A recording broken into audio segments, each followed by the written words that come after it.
right now, at this very moment, as you watch these light rays striking the magnified eye, similar tiny beams of light are entering your own eyes. And it's by our eyes that we are able to gain a great part of our knowledge. Nature has located the eye close to the brain so that its messages may arrive there quickly.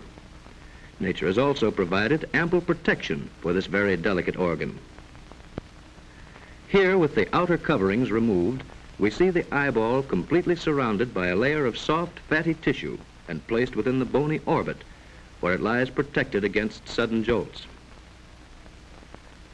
Seen from the side, the protected position of the eyeball within its funnel-shaped eye socket is shown still more clearly. Once again, we see the fatty cushion which protects it on all sides. Note this white stalk, which is the optic nerve, and also these muscles, which move the eyeball. This is the empty eye socket within the skull, with its bony walls inside and the rim of the bony orbit in front.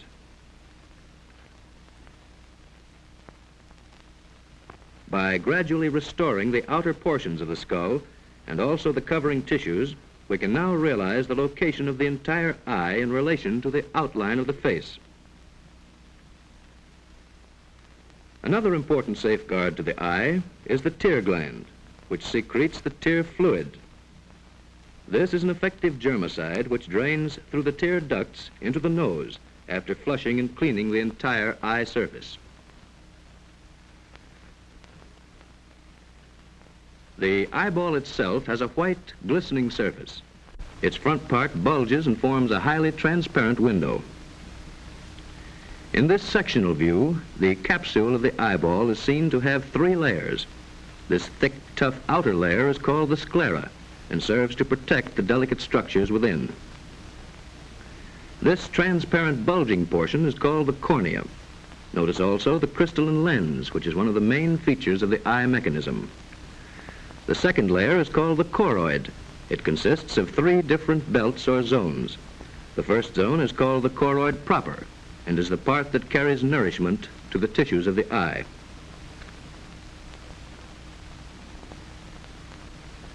The next zone is called the ciliary body. This is a broad ring-shaped band of thin muscle fibers which play a very active and vital part in the visual adjustment of the eye.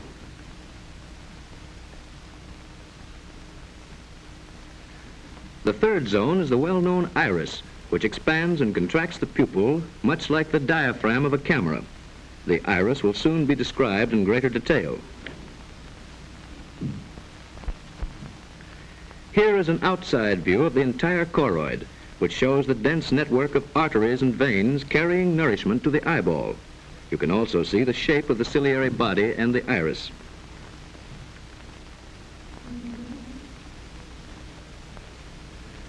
The innermost layer of the eyeball is the retina, a very delicate membrane. The retina is actually a part of the optic nerve which transmits the light impulses to our brain. The retina is the most important and complex structure in the eyeball. Magnified many hundred times, the retina is seen to consist of this complicated arrangement of rods and cones, which convert light waves into nerve impulses in some manner which even science of today cannot fully explain. Between the lens and the cornea is the aqueous humor, consisting mostly of water and a little salt. This larger space within the eye is filled with the vitreous humor or body, consisting chiefly of water with some salt and albumin. The vitreous humor is really a highly transparent jelly and plays a very important part in the act of visual adjustment. Thus, light rays entering the eye must pass in succession through first the cornea, second the aqueous humor, third the pupil, fourth the crystalline lens, and fifth the vitreous humor in order to reach their destination, the retina.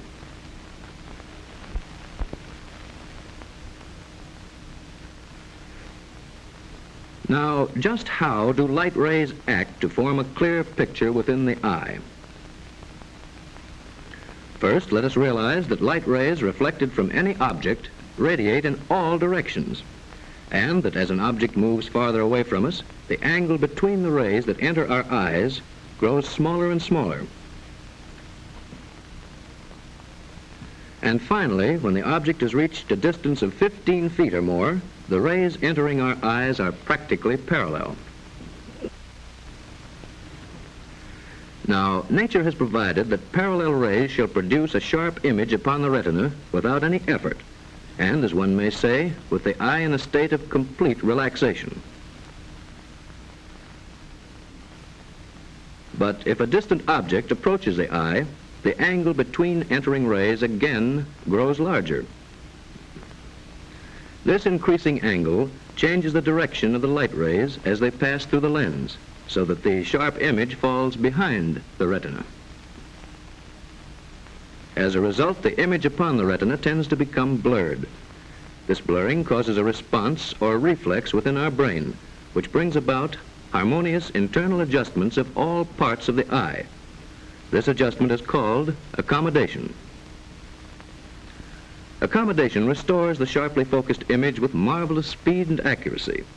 This is all the more remarkable because the distance between lens and retina is fixed, and the lens itself must change its shape. Now compare this with the focal adjustment of a camera. Here the lens remains unchanged, but the film itself is moved until it reaches a sharp focal image.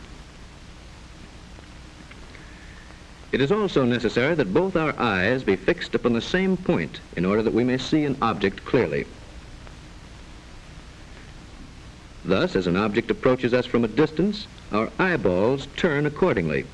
This movement is called the convergence of visual axes. This action is shown here as the object approaches and recedes.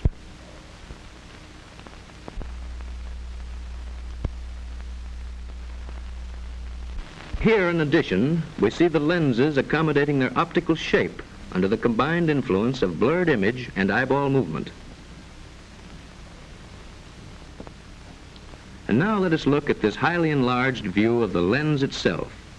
It has a soft, yielding body and is as transparent as glass. But it also has a firm, ball-shaped central core or nucleus. It is contained within a thin, elastic membrane and is suspended all around by a spoke-like arrangement of delicate threads or ligaments. The lens itself lies between two liquids. These liquids can exert pressure. All liquids cannot be compressed. You may ask then, how is this soft, pliable body of the lens made to take on the different degrees of convexity necessary for accommodation? In order to explain this, let us again call attention to the important ciliary muscle, which we see here in the diagram.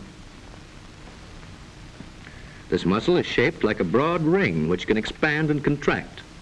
Whenever it does contract, it must press upon the non-elastic vitreous humor.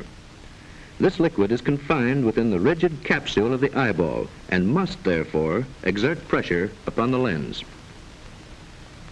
Now, the lens as a whole cannot give way against the equally non-elastic aqueous humor and its confining cornea. So the only part which can possibly yield to the pressure of the vitreous humor, or body, is the soft substance of the lens.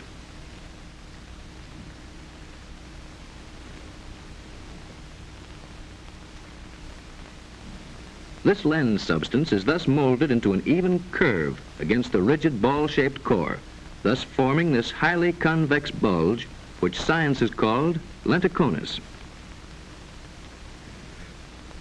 So whenever the image upon the retina becomes blurred, the brain automatically causes the ciliary muscle to contract or to relax until the lens has attained just the right shape to restore a sharply defined image upon the retina. This is the remaining portion of the choroid, called the iris, with its central opening, the pupil. Like the diaphragm of a camera, the iris regulates the amount of light and sharpens the image upon the retina.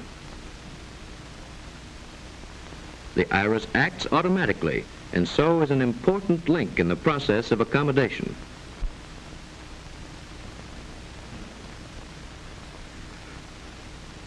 Its action is caused by two sets of delicate muscle fibers within the iris itself. These muscles are shown here in simplified diagram. These spoke-like radial fibers pull the pupil open. This ring-shaped muscle around the pupil closes it.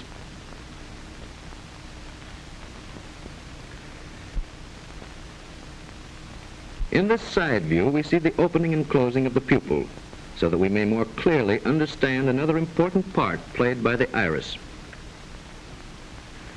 Whenever demanded by conditions, the lens acquires this peculiar bulge called lenticonus.